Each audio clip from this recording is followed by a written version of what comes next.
GlobeChain is the largest and fastest growing ESG reuse marketplace that helps companies become more sustainable, save money, and achieve their ESG and SDG targets. GlobeChain connects companies from the construction, retail, hospitality, and office sectors with nonprofits, small businesses, and people to redistribute unneeded items, reducing waste from going to landfill.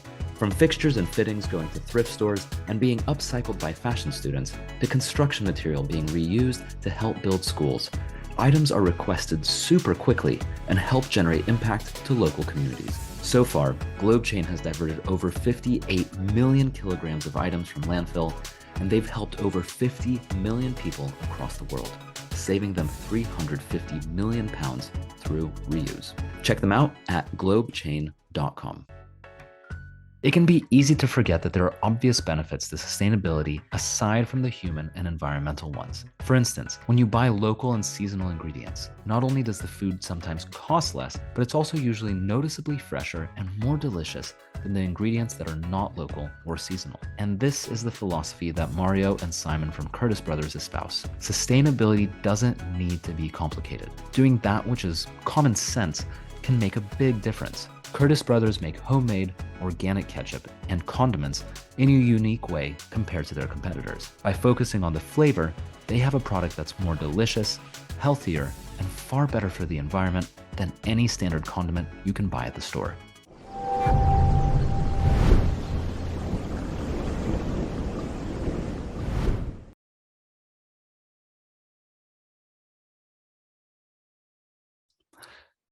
Hi, Simon and Mario. Great to have you on the Sustainability Champions podcast. Thanks so much for joining me today.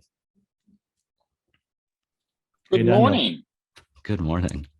Well, I'm really looking forward to this conversation, and the way I like to start is by taking a step back and going from a broader perspective with basically an elevator pitch. So, what is the elevator pitch, basically, of Curtice Brothers? I haven't trained that, but if I would have to do the elevator pitch, that's probably it, because we always believe our sauces you need to try, you need to put it on the tongue. That's much more powerful than talking about it. We really wanted to create a sauce where you feel the difference. It's naturally cooked. It's cooked. I think that's the biggest difference, not processed like every other ketchup and condiment in the world. And we put so much love and passion into this product. Cooking with our friends down in Italy, that at the end of the day, we are very lucky that you can taste it. So we can talk about a lot of stories, how we met the farmers, how we're cooking, how important the raw material is, etc. The problem is, Daniel, the world out there is so noisy and everybody's telling stories. Storytelling is the thing, as you know, and people get bored to listen. So at the end of the day, you just need to taste it. Oh, thanks for demonstrating by opening a bottle of ketchup and tasting it. And so you mentioned that there's we're talking about basically meeting farmers. We're talking about quality of ingredients. But before we go into that side, can you share a little bit about what some of the challenges with the food industry today is? Why is your approach so? Why have you chosen to do what you're doing? What is, what are the challenges? I think, Daniel, the good thing is we haven't chosen anything. It was a hobby and we stumbled in. Everything we did so far was driven by common sense. We never sat around the table and said, let's map out what we need to do. No problem. So I think, Daniel, the great thing is that we never sat around the table and mapped out what we like to do and thought about what pillar our product needs to have to be successful. We are passionate foodies who all come from the restaurant industry. And in 1 year, we said we want to cook some ketchup in Italy. It was really for us and our friends in the industry. It was a hobby. It was never meant to be a product. And everything we did was with common sense. We said, which sauce did we want to have? Which sauce do we want to have? And also there, we always put taste first, Daniel. We said, we want to have the best tasting sauce. And coincidentally, we found out by using natural, organic, sustainable vegetables, it causes the best taste. So we are sustainable and organic because it creates the best taste for us. We didn't came from, we want to change the world, we want to cook organic, we want to be sustainable, and then created the product. We really came from the other way around. And that's much more sustainable for us at the end, because we figured out by doing the best in the production, by putting in the best ingredients, we achieved the best thing on the tongue, as I just showed. And I think that's the way to go, because then it's really deeply rooted in your values, and that's where we're standing now. Thanks for thanks for that. And I what I like about that approach is that it comes down to it's very simple to understand whether or not you're doing it right, because if it doesn't taste good, then clearly it's the wrong ingredient. And it is interesting. I mean, when you go to like a farmer's market, for instance, and you have a chance to speak to farmers and really learn about how they're growing their food, and you taste it, and it was picked that morning or the day before, it's so fresh. There really is a substantial difference between something that was picked a month ago and shipped miles and miles and miles and ripened on a truck or in the store, versus something that was ripened on the vine and handpicked and delivered the following day straight to you. Yeah, 100%. And I think that the real problem is all this greenwashing and labeling, because just because it says organic or sustainable or whatever on the bottle doesn't mean necessarily that it's good. I mean, there can be, and I think people misunderstand that, there can be organic shit food. There is organic shit food. And I think what in my ideal world, we wouldn't need to have labels. In my ideal world, you as a consumer could trust me as a brand that I do my best to bring you with common sense the best product on the table. But unfortunately, we lost this trust over the years and over the last decades, because in the old days, there was a farmer, he did his best, he grew his vegetable, he processed it, and he sold it to you. And he did it the way how he would serve it to his wife, to his kids. And he didn't need to have a label, because there was a direct interaction. I looked in your eyes if I go to the market here in Amsterdam and I meet the vegetable trader and I see his dirty hands, and he comes from the field and he gives me the tomato, or I don't ask him, can you please show me the certification of organic? Why would I do that? I trust the guy. But in the modern world, we don't have that trust, and we needed to create labels for it, like a sticker, vegan or gluten-free or organic or whatever, fair trade. And yes, we're using all these labels, but we are always putting them on the backside of the of our label, because at the end of the day, they need to be there for the people who don't trust us. I always call them that way, for the critical consumer. The other one should just see this beautiful bottle and say, "That's a great looking bottle. I trust them. Let's buy that." That's my point of view on that. I think it's a really good point. And you mentioned at the beginning that something that a big part of what you do is you meet the farmers in order to source your ingredients. Can you talk a little bit about what that process is like when you go and meet them, and what is it that you're looking for when you speak to them?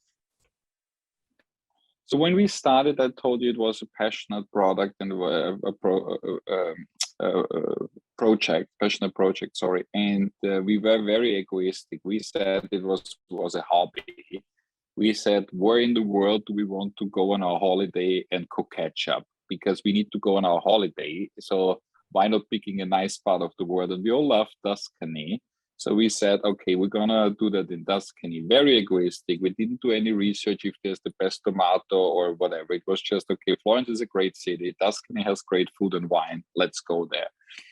And we checked farmers in that environment. And we found a farmer association, coincidentally organic, but that's not what we looked for. We just looked for something which has a nice environment. We found it in Bulgaria. That's the west coast of Tuscany, or towards the west coast, in Castagneto Carduccio.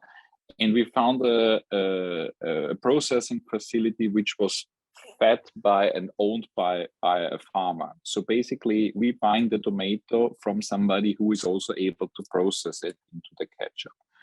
And then when we said, by the way, our ketchup contains 10% apples, couple of percent onions, garlic. Can you also source that for us? He just picked up his phone, very old school in Italy, and called his friends. And as he was in the organic circle, the guys he called were organic farmers, coincidentally. And that's why we became organic. And now I think we have 30-ish supplier. We don't speak Italian. I have an Italian name. Sam and me always go down there with a lot of gifts and positive energy, but we don't speak the language. We just hired now in our year number 6 an Italian-speaking employee. Till then, our business was based on we go there, we hug people, we write something on pieces of paper, we make handshake. We never made a contract, and we source that. And we really trust them that they know what they do. We don't have a clue how to grow the best tomatoes, and we don't pretend to do that. I think we in the meantime have a clue how to cook the best ketchup out of it, but we really don't have any know-how in the farming. We just always were like, okay, this looks like good companies, they can grow with us. And sometimes also for not all ingredients, Daniel, we can source with the romantic farmers around the corner. There's some stuff we need to buy on the open market, like cinnamon sticks or star anise or whatever. We're not going now to Asia and finding cinnamon stick traders. So we don't want to pretend that we know everything from everybody. But the main core ingredients, which is in our neighborhood or in our region, we try to have a good relation, and we try to grow with them. And for us, the highlight, and I will let Simon explain, like for us, this routine of going to Italy, this is why I'm doing this business. We cook 3 to 4 times a year. We fly to Florence. We always stay in the same hotel. Then we drive to Castagneto Carduccio. There's a routine. Simon knows it. We go to a shitty cafe on the street there because we went there on day number 1. We give them some ketchup. We're buying an espresso for 60 cents or 65 cents. And we're buying some biscuits for the workers in the production. And we go there, we bring them t-shirt, we bring them, because at the end of the day, the only thing what we can add is energy. They know much better than we. So the only thing we need to make sure is that they think, oh, the crazy Curtice Brothers, as they call us, coming, and they love us. And yes, we are not perfect. We sometimes pay late or struggle or make wrong labels or whatever, but we come with a good intention and we honor their product. We are the only clients who come there. They told us nobody else comes there. They have much bigger clients than we are, because it's a big production at the end for pasta sauce, pizza sauce. So we're the only ketchup client, but they produce other stuff. And we are by far the smallest, but we're the only one who show up. And we invite them for dinner. And now it's the other way around. They invite us home. And now we're not like, okay, we invite you for dinner and we take you out. Now they say, your family, you eat with us. And I think we made a long way. And for me, it's the nicest part. And Simon can, maybe Simon, tell the story with the cinnamon stick. I think that's a good story with the cinnamon stick. So one day we had a shortage and supply chain issues in getting cinnamon on time.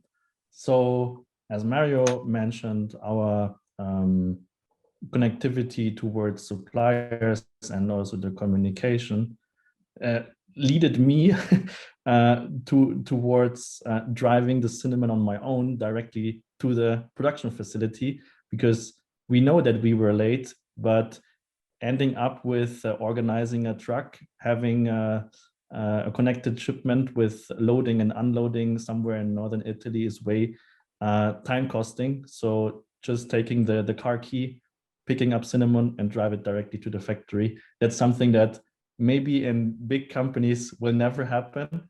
But when you start such an idea with creating our own recipe and doing everything from scratch, that's something that you really like to do. That's something that you love to, bring not only cinnamon, but also joy to the production. And Simon forgot to mention he's driving a Mini. So he had 200 kilos of cinnamon sticks, well sorted in a Mini. And he drove from Innsbruck to Castagneto Carducci, which is a good drive, several hours. And when he arrived and I was there already and we opened the car door, he smelled like a cinnamon stick. I will never forget that smell. It was 6 o'clock in the morning, early shift. But this is what I meant. I really think it's working together. And yes, I think we're growing up. We're now teenagers. We're not like 6-year-old boys playing together. We are now like 13-year-old boys playing together. And both of us grew up. And yes, it's sometimes it's a little bit more romantic went out and more professionalism went in. But I think that's the name of the game when you're growing. But the core is that we're working together. And now, Daniel, to talk a little bit about something which our listeners maybe also want to understand what is going on there. It's a very, very tragic situation for Italy at the moment, because Italy didn't have a government for some time. They elected now one, but basically it's not in power. And there was nobody in charge on protecting the economy. And we all know what is going on with Ukraine and Russia and the gas prices. But a lot of governments, like the Germans or the Austrians, secured gas reserves. Italy didn't, because they had nobody in charge. So at the moment, all production facilities in Italy, but I'm talking about ours, but they need to buy everyday gas on the open market. So in the morning, they look at the chart, they see what the gas price is, and they're buying gas. And for us, it means the gas, unfortunately, we still need a lot of gas to cook. So we use some solar energy, we lose around 10% solar energy. But the main thing, I mean, it's big cooking pots, and cooking 35 minutes ketchup like you do at home, you need gas.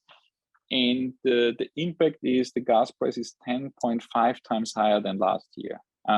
It's incredible. And that will make all products coming from Italy. So everything you guys will eat from Italy next year, which is tomato based, will be really, really expensive. Besides that, the tomato harvest was not the best, and the tomato price itself raised by 35%. The sugar price, organic sugar, raised by 65%. So unfortunately, all romantic products, organic products from Italy, will be very, very expensive next year. And then we're going to see if the consumer is swallowing that and say, I believe them. I believe that these guys don't fuck me over. Let's still buy the good tomato sauce from Italy, although it's maybe 50-60% more expensive, or downtrade to whatever shit else is in the shelf. And I think this will be an interesting year, let's put it that way.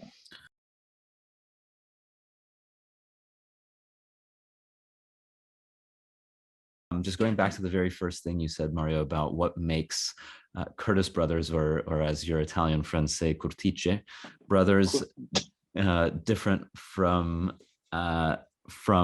the other brands. And you said it's the word cooked rather than processed. So what does cooked versus processed mean?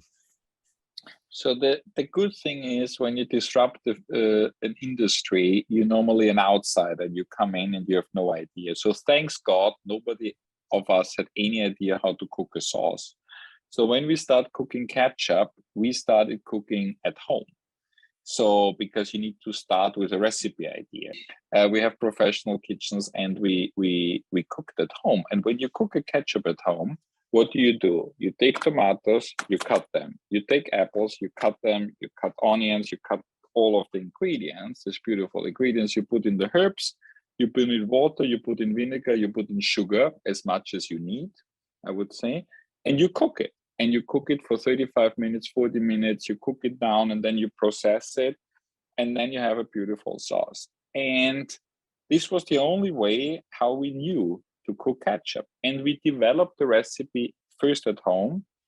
I told you all of our friends and ourselves are restaurateurs.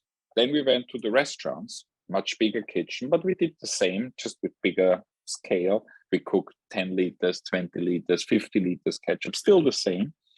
And when we went to Italy and found our farmer, he said, what's the recipe? And we gave him the recipe. And he said, but no, but you know that ketchup is not cooked that way. And he said, what do you mean? And he said, everybody else in the market, from the big guys, the brands we all know, till the small guys, you also know, especially in UK, there's a lot of small ketchup brands. They all do the same. They take a tomato paste, they take water, they take spice mixes, they take sugar, and they cook it up for 1-2 minutes, and that's it.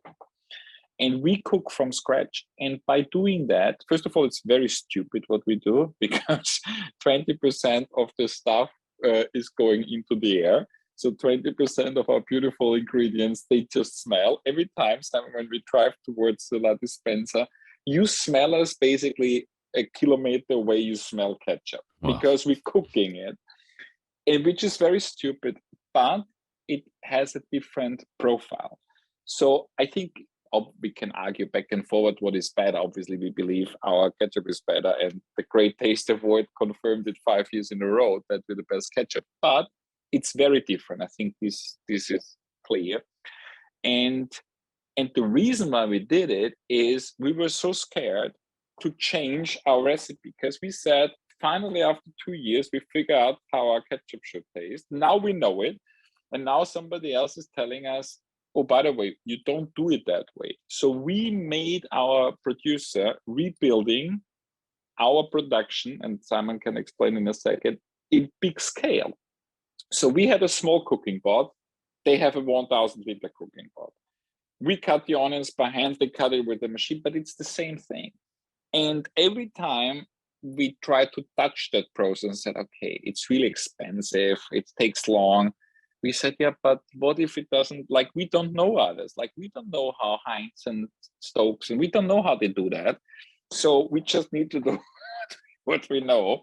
And now we got quite good in perfectionizing the steps, but they're still the same. And Simon got hired by us because he wrote his thesis, in his master's thesis, about basically the cooking process and how to optimize that. And then now he joined us. And yeah, I'm not sure, Simon, do you think we made a huge progress since you joined us in making it better, or it's still as bad as it was when you joined? In terms of quantity, definitely. We grow a lot. In terms of quality, I think we found a way to ensure that the quality from first production till today is still on a high level. Do we have potential to be more efficient and also more sustainable? I think yes, but also I think that no matter what food production you are in, there's always a way to optimize things and be more sustainable. But I also would like to connect on the things that Mario said in the beginning, while connecting towards our supplier. I think as a consumer, you also have to be aware that around 70% of the CO2 emissions that happens in food productions, they are already coming from either land use, from farming, and Mario also mentioned harvesting. So harvesting, no matter what type of fruit or vegetable you are processing, is quite a process that is intense in energy use. And then if we have a big outlook in the CO2 emissions of the full food industry, only 10% is like really emitted from end consumer, meaning creating waste and consumption. So we have a gap in between that we can focus on, but the big chunks, they are already on raw material supply. And maybe that's also a thing that the Curtice Brothers accidentally maybe did right from the beginning by being naive and just going to Italy and look for right tomatoes. But you also have to know that the tomatoes do not travel that far. So we are already saving lots of emissions and energy costs there.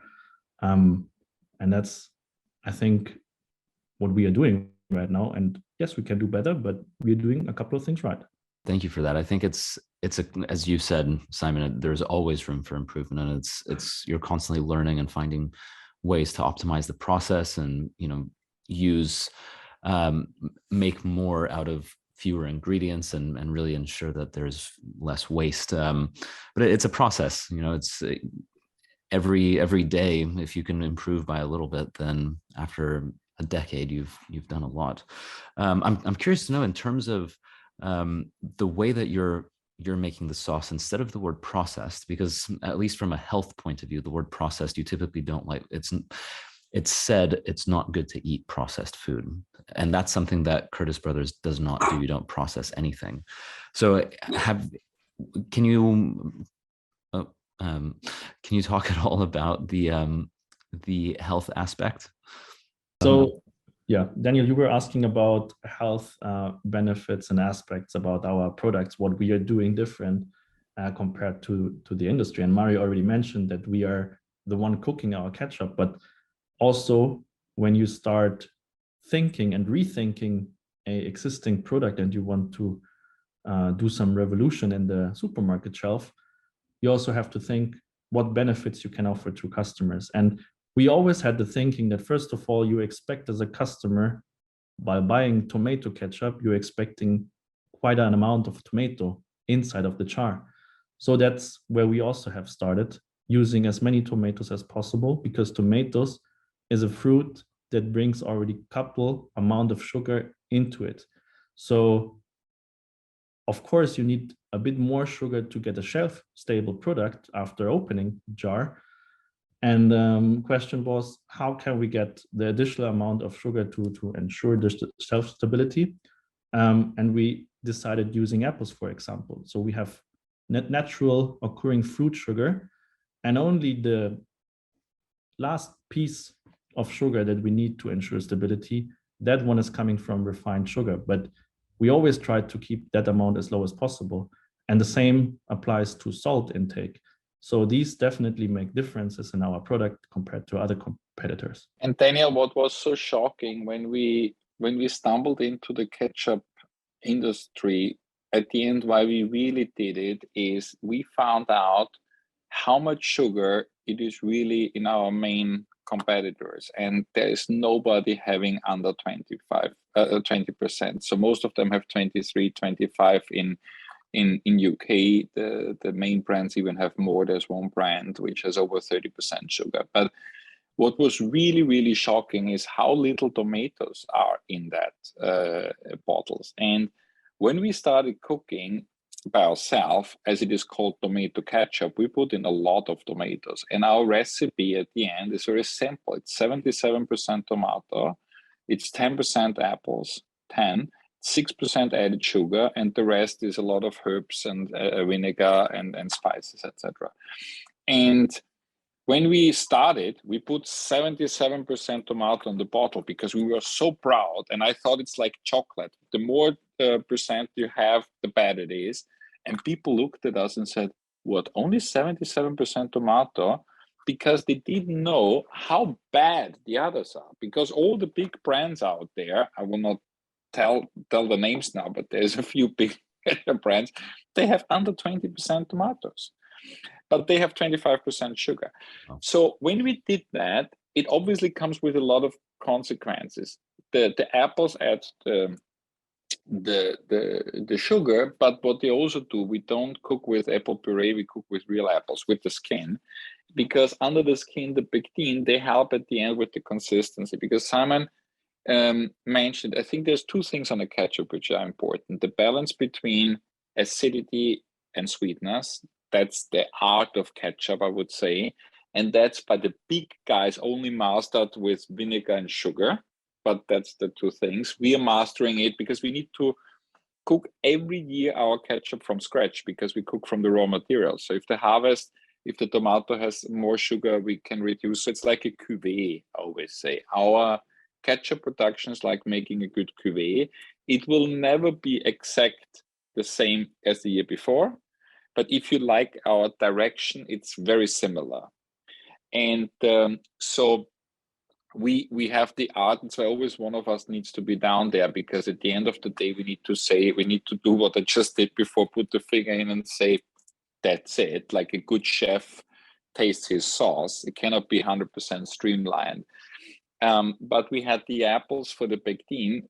two things are important for the ketchup: balance between vinegar and sugar, or in our case, acidity and sweetness, and we play with other things, and the consistency, because ketchup has to have a certain consistency on the plate. And I think this is the most tricky thing to master if you don't process food. If you process food, you can give in a lot of shortcuts or cheating how to do that. If you only work with natural ingredients, and this is really took us a long time, and Simon can explain a little bit about that, to master the consistency of that product. So maybe you want to say a little bit more about that process, because I think that's very important to understand. So I think there are a couple of mechanics and also artificial ingredients that might help for stability, but you first of all have to have a look that if you want to do organic, you have to be aware that you're working with natural products. And as we also learned from the beginning, every harvest is different. So we have to manage a high amount of tomato that can differ from harvest to harvest and still get the same taste profile in the end of the day. So of course, you can set up a cooking process and repeat it each time the same, but if the harvest is different, perhaps you need to adjust a little time in terms of cooking here, or a little squeeze of acidity there to ensure that the outcome will be the same as last year. So these are the steps that we can take, but our aim is still to be 100% natural and having a product with proper quality standard.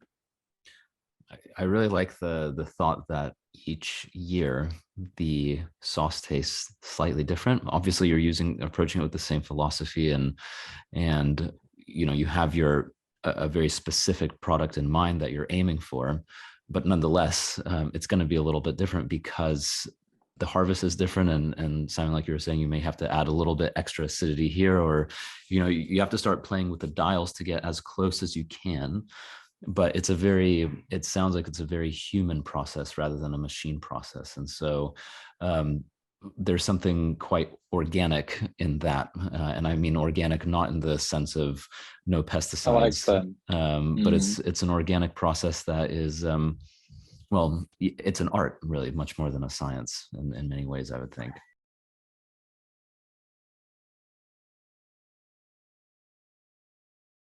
So I'm really enjoying these stories. I'm really curious to know what some of your future plans are, as far as are there any innovations that you're going for, any new product lines, or perhaps any ideas on how to make the process more effective or efficient, anything that you feel comfortable sharing?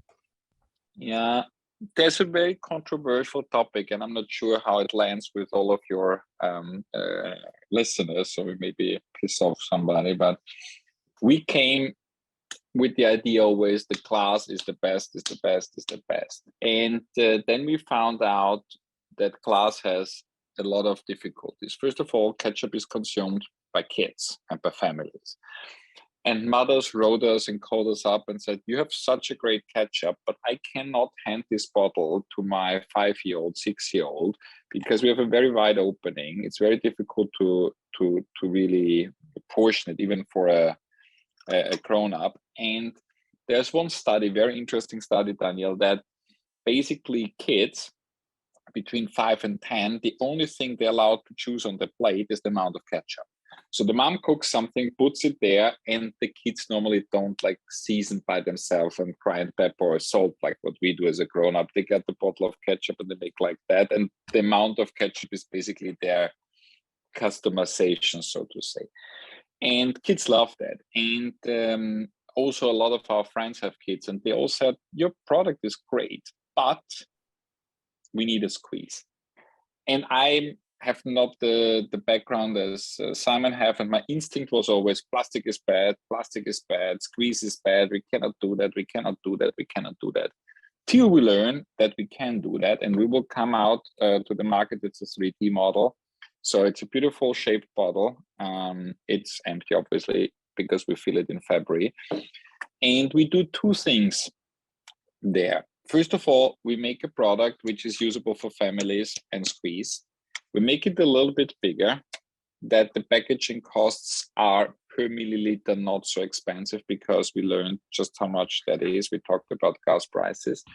So we tackled the product. It's usable for kids.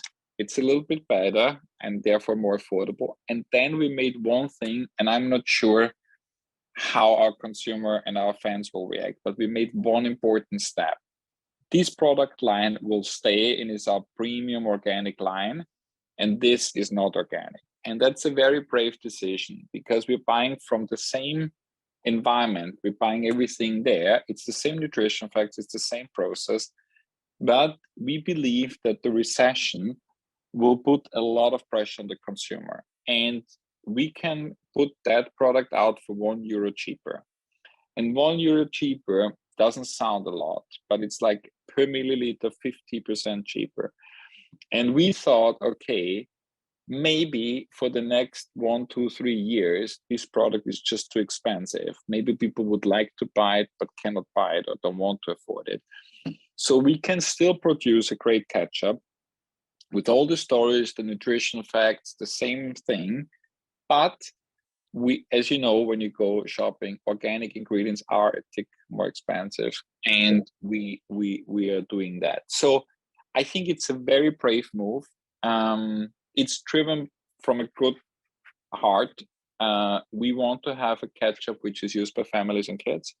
We want to have a bigger packaging, that the packaging costs are per milliliter lower in relation.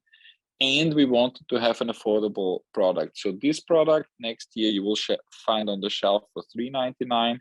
This you will find for $2.99. But the price for the consumer is 50% less on milliliter. And we hope that, first of all, we find more consumers out there with this one. And then I think that's the role of Simon now to elaborate on that. We also learned that the holy class, which every not educated consumer as I would think it's the best, is not so good. And this maybe be even a better packaging. So maybe Simon, you want to say a little bit about that? Yeah, I mean, once it comes towards product development, you can do a couple of things before and during production. I mean, we talked a little bit about about the suppliers, but then the second step that you have to think about is also transportation, logistics, and recyclability.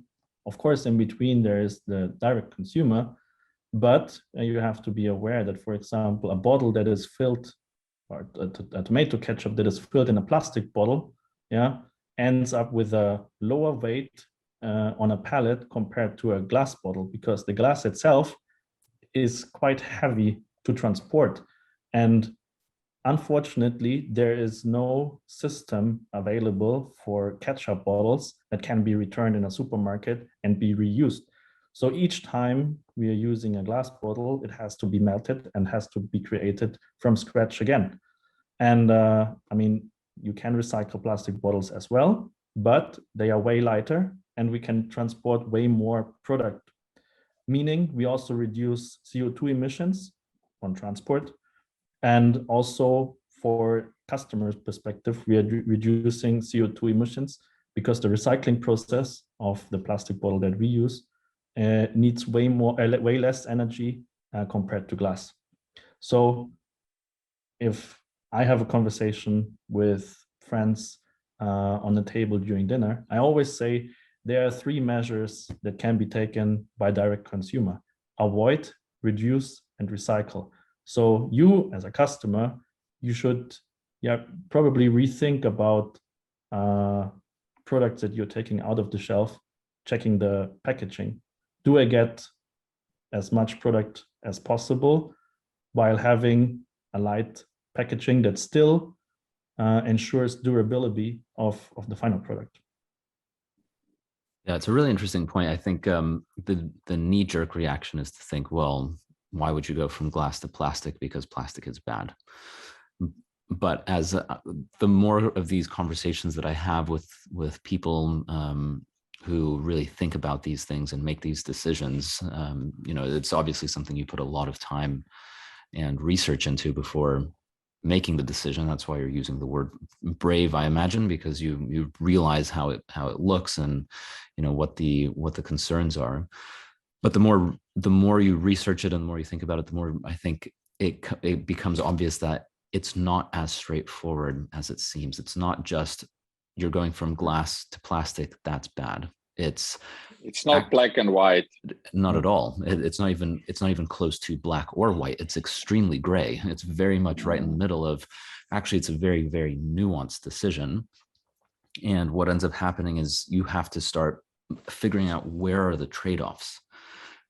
Because you're absolutely right, Simon. Glass is a lot heavier than plastic, and I didn't think about that until you just mentioned it. And so, yeah, you actually are saving a lot of fuel by using plastic instead of glass, because transportation, the heavier the shipment is, the more fuel it uses, and so, I mean, it's a big trade-off, and that's a decision that has to be made. And I personally believe plastic is an incredible material, and it needs to be used, I suppose, responsibly, and it needs to be thought through responsibly. There are some instances where plastic just doesn't make sense. It's a very convenient material to use, and it's the cheap one to use. But from an environmental perspective, 100%. there are alternatives that are better. And I think, Daniel, what we can do is, because internally we are a very value-driven company, and for us the biggest filter to a decision is our brotherhood, so to say. And it took a lot of time and education from Simon towards me, to the shareholders, to our team, because we're so value-driven, and everything we do, we need to connect and be convinced. And Simon has a very easy graphic to read, which we're going to share with you, Daniel, and you maybe want to share with the listener, which really shows the packaging material with the impact on carbon footprint, etc., what is mentioned. And once you see this graphic, and it's not done like we don't have the money to pay a study, it's done by a proper German institution, and Simon will mention that when he sends it over. And you really see, as you said, it is a gray thing. But if you apply common sense, and you ever are in a glass production, and everybody of you can Google it and go on YouTube and find that, if you see the massive energy of what is needed to create glass, and Simon just said a magic word, melt glass. Yeah, try to melt the glass at home. Good luck. You need a lot of heat to do that. And then you see this is all done by gas in that country is what it's done. That much more energy consuming. And if we talk about, we all don't know how long the crisis is now, but to waste energy to melt glasses and make glasses, I'm also not sure if that's the best use of the current energy situation. And yes, we could say, yes, but you could melt the glasses with solar and wind, and yes, in theory, probably. But in these countries where glass productions are, in Bulgaria, in Egypt, there is no such things. There is gas, and you can like it or don't like it. Glass is not produced in Netherlands where there's enough wind energy. It's just not here.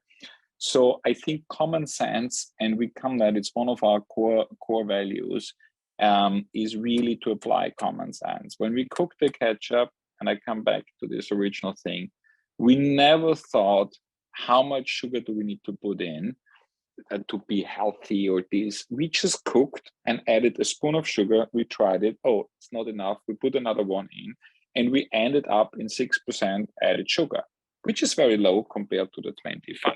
But what I want to say is we did it with common sense. It's just not needed more. It's perfect as it is.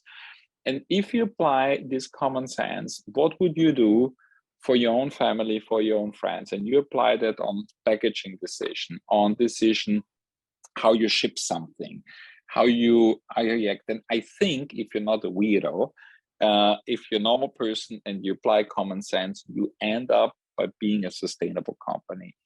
The only time when you deviate from that, if somebody takes out the calculator or the pen and calculate and say, oh, common sense, this is the right thing, but we can save like 10 cents here, 10 cents there. But the moment you have that, then you maybe deviate and make wrong sustainable decisions. As long as you use a philosophy what your grandmother or mother or father would have used, you normally 80-90% end up to be sustainable, because our instinct is to do the right thing. Just when you grow and become a corporation and need to serve shareholders and profitability, then shortcut comes, and shortcut leads to unsustainable decisions.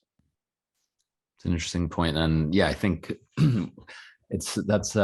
I have heard this idea of, think about what your great grandparents or great grandparents would do in terms of decisions, just around the house, about how you would throw something away. Would you throw it away? Would you reuse it?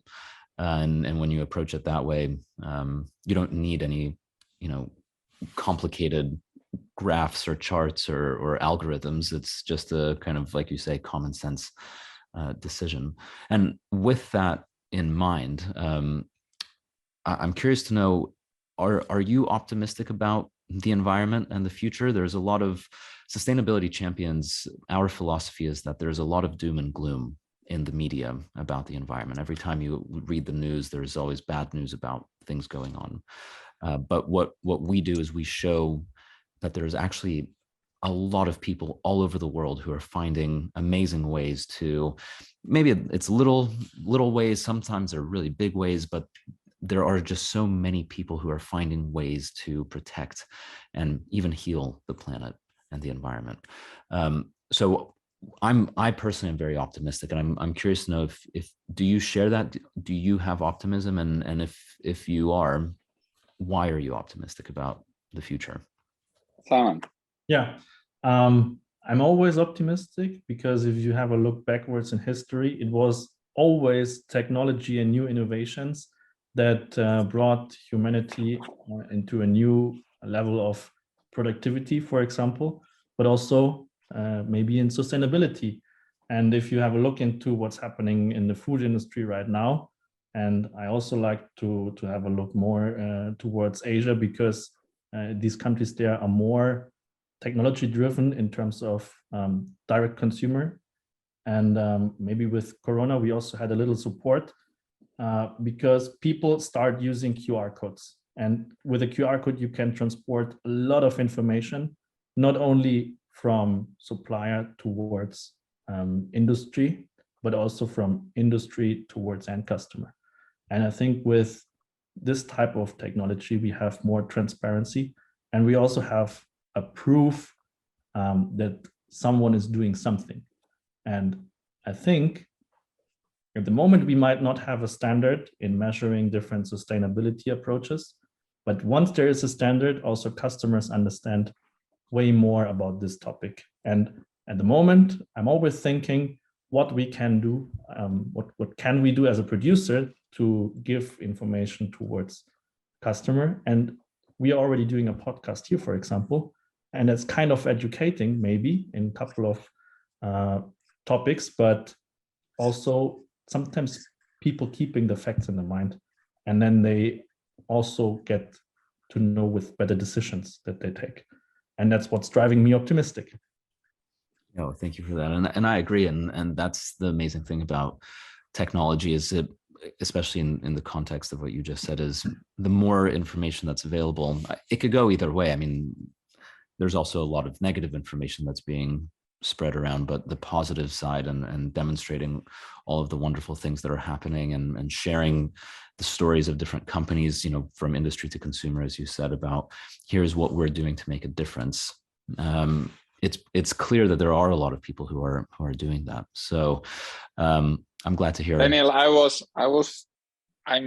I'm more a pragmatic guy, and I don't have the education and depth of understanding all of that from a scientific perspective as Simon, but I draw something because I'm a huge believer in flip charts. And if you can see that, I believe what happens at the moment is that you have a few smart people, one or two geniuses who really can make a difference by inventing things. And if here's the solution, there is one or two geniuses, and we could lean back and say, let them do. And somebody like Elon Musk or a modern Leonardo da Vinci or whatever will come up with the magical solution, or let Greta Thunberg solve the problem or whatever. And I think that's one way. And there's a handful of smart people doing that, or maybe it's 10 or 20, but that's us, consumer, millions, billions. Yeah. And I truly believe we can only create a solution if both sides work. And I think I'm not one of these here. So I'm one of these here. And we do at home as much as we can.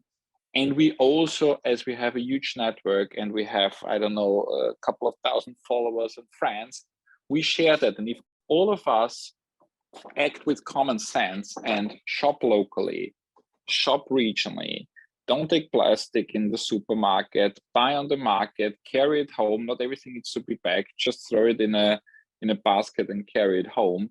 Ignore BBD. I'm a huge, if I can do something, I would forbid BBD. I think BBD is the worst thing ever in this. Mario, what's BBD? Best before date, because unfortunately there's so many uneducated consumer, and there's a big company, and it's not the company's fault. So let's say whatever, Nestle or whoever, who prints a BBD, and the uneducated consumer says, oh, it's like one day after, so they just throw it away. Like there's so much food waste by that. But unfortunately, all these companies, also us, need to apply BBD, but it's still eatable the next day and the next week. Just like try it, yeah, and figure it out. And I think this common sense, like if I buy something on the market, there's no fucking BBD. Somebody gives me cheese, puts it in a box, and that's it, and figure it out how long it takes, yeah, how long it takes. Well, so also their common sense, as you said, like did our grandfathers, great grandfathers had a BBD? No. They tried it. If it was not good, they gave it to the animals. If it was really bad, they maybe throw it away. But most of the time they ate it. And so buying regional, very important. I think each of us can do that. And by common sense, reduce carbon footprint, strengthens the local farmer. I mean, that has so many impacts. Buying seasonal, there is no need to eat a strawberry in December. Eat it when there is a season. And there's a lot of brands like Italy, for example, they're selling the calendar. So instead of having every month just the dates, okay, which vegetables? Because I also don't know. I don't know what is seasonal in July, but I know because I go on the market, and whatever is the cheapest thing on the market, that's probably the seasonal thing. That's why it's so cheap. So, makes sense. And also that is common sense. Go on the market, find the cheapest vegetable, eat that, buy it local, carry it home in whatever you feel like, tote bag or whatever. Don't take plastic, and then eat it. And if there's something left, eat it the next morning, and don't trust the BBD. And I know that sounds much more simple than a crazy genius who now invents something which will solve the problem. But it needs both. I truly believe in that graphic. It needs both. And it needs smart people who challenge us, like Simon in our team and like others who come more from a scientific approach. And it needs people like me and others who have a common sense and challenge that. There's a lot of good stuff there, but I think actually, just since we are over time, I think what you were saying is a great place to end, because ultimately you're absolutely right. There is I think a lot of the environmental and sustainability questions can be answered with common sense, with really reconnecting in some ways with nature, because like you said, seasonal food, that's reconnecting with nature, but we're so disconnected from the food process now that it's hard to know. When you live in a city, you don't know what's growing in the fields, even if they're only 30 kilometers away from where you are. I think, Mario, that what you just said is it makes a lot of sense, and it's a perfect recap. It captures everything that we talked about. So thank you both very much for your time and for going through this. I personally am really looking forward to tasting your sauce, which reminds me, last question is, where can people actually try Curtice Brothers ketchup? So I think first of all, thank you. It was really a lot of fun, and I am sorry for some technical issues, but I believe in imperfection everywhere. I think imperfection makes us human. So sorry to the listener and you guys. Actually, we try also there to be as local as possible, and we trying to be in as many local stores. So depending on the country where you're listening from, we are an Austrian company, and we started in Germany to sell. So in Germany, you really find us everywhere, so to say, online and offline.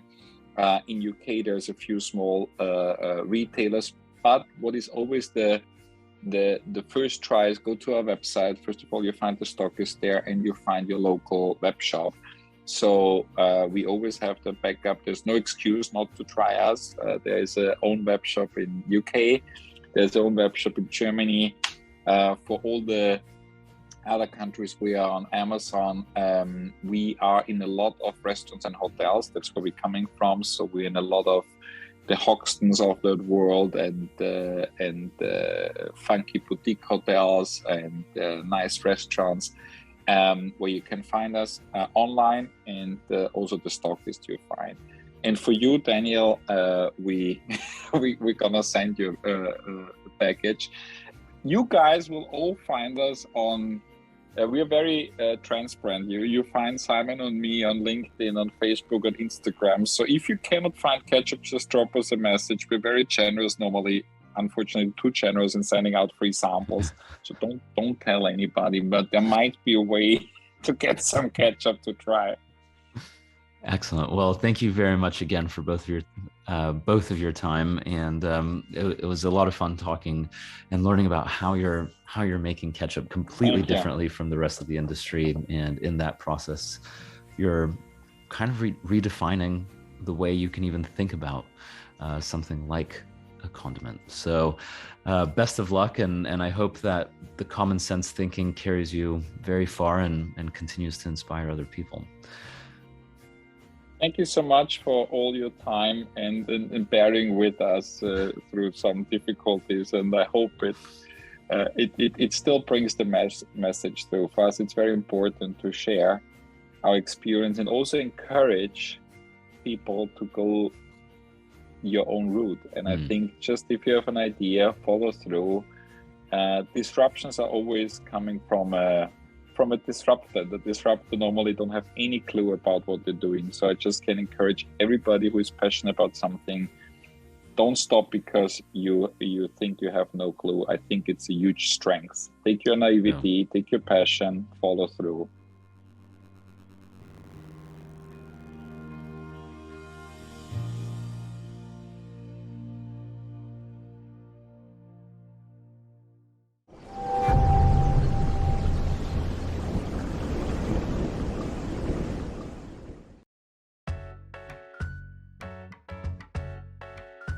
GlobeChain is the largest and fastest growing ESG reuse marketplace that helps companies become more sustainable, save money, and achieve their ESG and SDG targets. GlobeChain connects companies from the construction, retail, hospitality, and office sectors with nonprofits, small businesses, and people to redistribute unneeded items, reducing waste from going to landfill. From fixtures and fittings going to thrift stores and being upcycled by fashion students, to construction material being reused to help build schools, items are requested super quickly and help generate impact to local communities. So far, GlobeChain has diverted over 58 million kilograms of items from landfill, and they've helped over 50 million people across the world, saving them 350 million pounds through reuse. Check them out at globechain.com.